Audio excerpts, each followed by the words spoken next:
오늘 성탄절입니다. 성탄절이 아침에 주님의 은총이 늘 여러분 심령과 가정과 삶 가운데 함께 하시기를 간절히 축복합니다. 오늘은 누가복음 2장 1절에서 7절의 말씀 가지고 위대한 탄생을 주신 대사건, 위대한 탄생을 주신 대사건, 이런 제목으로 말씀을 선포합니다. 여러분, 산부인과 의원 중에 이런 이름을 가진 병원이 있더래요. 위대한 탄생. 병원 이름이 위대한 탄생입니다. 한번 보니까 이름은 잘 지었다는 생각이 들더란 말이죠. 여러분 보세요. 한 인간이 태어나는 것은 정말 놀라운 일입니다. 혹시 태아의 초음파 사진을 보신 적이 있으신가요? 너무 신기합니다. 손도 있고 발도 있고 그 작은 것들이 점점 자라서 아기로 태어나고 어른이 된다고 생각하니까 여러분 생각할수록 신기합니다.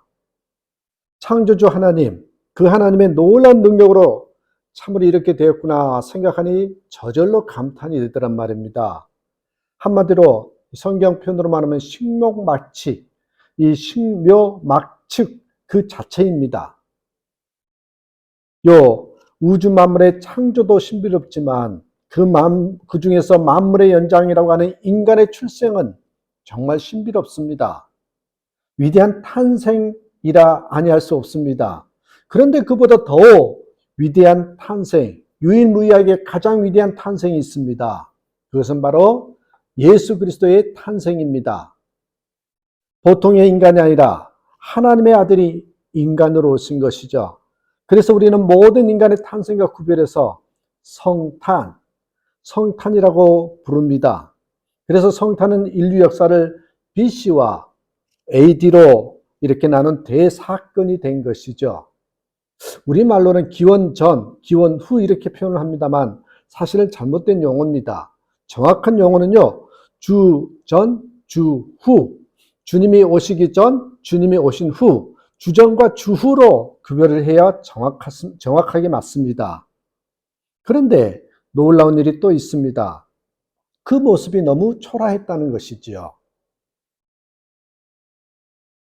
하나님의 아들이라면 모든 인간보다 더 높은 분일 텐데 왜 그랬는지 여러분 왕궁에서 탄생해도 시원치 않을 텐데 말입니다.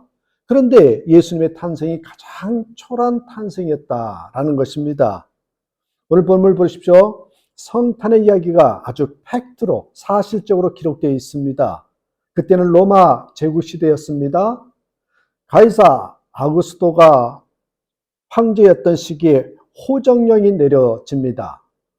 아마 인구조사를 통해서 세원도 확보하고 치안도 유지하려는 그런 정치적인 의도가 있었을 것입니다. 제국 내에 모든 사람들이 고향에 가서 호적을 만들어야 한다. 그렇게 명령을 내렸어요. 이스라엘도 이 로마의 식민지라서 예외가 아니었습니다. 마리아의 약혼자 요셉은 갈릴리 나사렛에 살고 있었지만 다윗의 후손이라서 베들레헴 가야만 하는 그런 일이 생긴 것이죠. 마리아는 태중에 성령으로 잉태된 하나님의 아들을 품고 있었습니다. 거의 만삭이 됐지만 호정령을 따를 수밖에 없어서 동요하게 됩니다. 만약 호정령이 아니었다면 먼 길, 이 나사렛에서 베들레헴까지 약 145km라고 하는데 그 길을 갈 이유가 없었을 것입니다. 그것은 하나님의 놀라운 섭리였습니다. 인간들은 자기 의지대로 생각하는 대로 움직이는 것 같지만 사실은 여러분 아시잖아요. 하나님이 그 배후에서 우리의 뜻을, 또 하나님의 뜻을 이루기 위해서 우리를 사용하시는 그 섭리하심. 그런데 정말 신기하고 놀라운 것은 마리아가 베들레헴에 머무는 동안에 해산하게 되었다라는 사실입니다. 구약 성경에 성탄에 관한 예언을 여러분 예언 중에 그 미가서 5장 2절에 보면 정확하게 베들레헴에서 태어나신다고 이야기했거든요. 예수님이 이랬습니다. 베들레헴 에브라다야 너는 유다 족속 중에 작을지라도 이스라엘을 다스릴 자가 내게서 내게로 나올 것이라 그의 근본은 상고에 영원에 있느니라. 이렇게 표현되어 있단 말입니다. 메시아가 베들레헴에서 태어난다고 암시되어 있습니다. 만일 700년 전에 이 예언이 어긋났다면 성경 전체가 전혀 잘못된 그런 무호성도 무너지고 예수 그리스도가 하나님의 아들이라는 사실도 부정할 수밖에 없었을 것입니다. 이처럼 분명히 하나님의 아들이 인간으로 탄생하신 게 맞습니다. 그런데 그 모습이 너무 초라합니다. 마치 그곳에 호적하러 몰려든 사람들이 붐벼서 방을 얻을 수가 없어서 마구간에서 태어났습니다. 그 초라한 모습이 이렇게 표현되어 있죠. 오늘 보면 2장 6절 7절 거기 있을 그때에 해산할 날이 차서 첫 아들을 낳아 강보로 싸서 구유에 뉘었으니 이는 여관에 있을 곳이 없음이로라. 여기에 첫 아들이라 하면 나중에 요셉과 마리아의 결혼 생활로 낳은 자녀들이 또 있다라는 그런 것을 염두에 두는 표현이겠지요. 또 여러분 마국간의 구유, 각축 먹이통이잖아요. 구유가 여러분 동물의 먹이통인데 또요 강보, 포대기에 쌓여 있었다라는 것입니다. 여러분 생각해 보십시다. 아무리 낳고 쳐내도 그렇지 이런 데서 이토록 초라하게 태어나는 아이가 어디 있겠습니까? 이게 바로 하나님의 의도였습니다. 그 흑귀한 모습으로 통해서 역설적으로 하나님의 아들의 성탄임을 보여주는 것입니다. 마침 그때 베들레헴 지역에서 목자들이 밤중에 양떼를 짖고 있었는데 천사가 나타났습니다. 천사가 전해준 말씀이 무엇이었습니까? 누가복음 2장 11절 12절에 나옵니다. 오늘 다윗의 동네에 너희를 위하여 구주가 나셨으니 곧 그리스도 주시니라. 너희가 가서 강보에 쌓여 구유에 누워 있는 아기를 보리니 이것이 너에게 표적이니 표적이라 하더니 이렇게 표현하고 있어요. 표적, 사인이라는 거예요. 증표라는 거예요. 그런 이상한 아기를 보고 하나님의 아들 메시아로 확증할 수 있었다는 것입니다. 그리고 가장 높으신 분이 가장 낮은 모습으로 탄생했기에 모든 인간을 구원하실 수 있었습니다. 세상에 인간들 중에 예수님보다 더 높은 자도 없고 더 낮고 천한 자도 없습니다. 예수님의 품 안에 다 들어옵니다. 동서고금, 여러분 남녀노소, 빈부귀천 이걸 막론하고 누구든지 예수를 믿기만 하면 구원을 받을 수 있다고 했죠. 예수님이 직접 이렇게 증거하셨습니다. 요한복음 3장 16절에 하나님이 세상을 이처럼 사랑하사 독생자를 주셨으니 이는 그를 믿는 자마다 멸망하지 않고 영생을 얻게 하려 하십니다. 믿는 자마다 whoever believes in him이라고 나오죠. 여러분 믿는 자마다라는 말은 믿으면 누구든지라는 뜻입니다. 이미 여러분 말씀드린 대로 예수님은 동정녀 마리아의 몸을 빌려서 성령으로 잉태되셨기에 죄에 오염이 없이 죄 없는 인간으로 오신 것입니다. 그의 십자가는 죄인들을 대신 한 대속의 십자가이죠. 그러므로 예수님의 대속을 믿는 사람들은 누구든지 죄와 사망에서 구원받고 영생을 얻는 것입니다. 그러니까 이런 것입니다. 가장 초라한 모습으로 탄생하셨지만 가장 위대한 구원의 역사를 이루셨기에 가장 위대한 탄생입니다. 그리고 그 구원을 이렇게 설명할 수 있습니다. 믿는 자들에게 위대한 탄생을 주는 것. 그렇다면 예수님의 성탄을 이렇게 표현할 수 있을 것입니다. 우리에게 위대한 탄생을 주신 대사건. 그러니까 여러분 성탄절이 뭐예요? 우리에게 위대한 탄생을 주신 대사건의 날이란 말이지.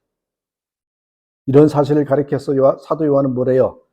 요한복음 1장 12절 13절에서 영접하는 자, 곧 그 이름을 믿는 자들에게는 하나님의 자녀가 되는 권세를 주셨으니 이는 혈통으로나 육종으로나 사람의 뜻으로 나지 아니하고 오직 하나님께로부터 난 자들이니라. 예수님의 이름은 구원자, 구세주라는 뜻이잖아요. 예수님을 구원자로 믿는 사람들은 하나님의 자녀가 되는 권세를 얻게 됩니다. 그런데 하나님에게서 난 사람이라야 믿을 수 있다 그랬어요. 뭐예요? born of God. born of God입니다. 구원은 핏줄로 되는 것이 아니고 인간의 욕심이나 노력으로 되는 게 아니고 오직 하나님에게서 난 자라다. born in God입니다. born of God라는 거죠. 이게 무슨 말입니까? 우리는 거듭납니다. 중생, 신생 이런 용어로 씁니다. 다시 말하면 두 번째 탄생입니다. 두 번째 탄생. 첫 번째 위대한 탄생으로 말미암아 우리는 두 번째 위대한 탄생으로 삶을 산다는 것입니다. 예수님을 믿음으로 하나님의 자녀가 되는 것이 두 번째 탄생입니다. 첫 번째 육신의 탄생도 신기한 일이지만 죄로 인해서 영원히 죽을 수밖에 없는 안타까움이 있습니다. 두 번째 영혼의 탄생이 있어야 영생을 얻을 수 있잖아요. 하나님의 자녀가 되어서 이 세상 살 동안 하나님의 보호를 받고 승리의 삶을 살 수 있습니다. 그리고 언젠가 육신의 수명을 다하고 세상을 떠날 때 천국에 들어갈 수 있습니다. 얼마나 놀라운 하나님의 자녀의 권세인지 모릅니다.